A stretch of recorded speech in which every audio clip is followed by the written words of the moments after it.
કપરાડાના નાના પોઠામાં એક જ લગ્ન મંડપમાં યુવકના બે યુવતી સાથે લગ્ન, બંને સાથે લીવ ઇન રિલેશનશિપમાં હતો. જામકંડોરણાના દળવી ગામે દેવું ચૂકતે કરવા પડોશીએ વૃદ્ધાની હત્યા કરી લૂંટ ચલાવી. સિમ કાર્ડના આધારે ભેદ ઉકેલાયો. આજથી ભાજપના 1 કરોડથી વધુ કાર્યકરોને 3 દિવસનું વેકેશન. પ્રદેશ, જિલ્લા કે તાલુકા સ્તરે કોઈ કાર્યક્રમ નહીં યોજાય.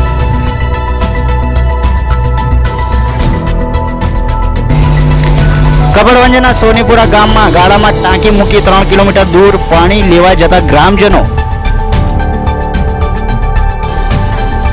રાજકોટમાં ધોરણ 10 અને 12ની 500 જરૂરિયાતમંદ વિદ્યાર્થીઓને વિના મૂલ્યે ભણાવશે આ 18 શિક્ષકોની સ્પેશિયલ ટીમ.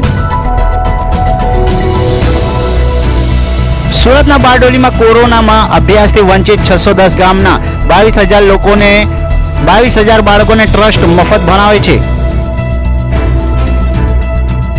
મધ્યાહન ભોજનનું અનાજ આપવા સરકારે જાહેરાત તો કરી, પણ ક્યાં સુધી આપશે તેની કોઈ સ્પષ્ટતા ના કરી.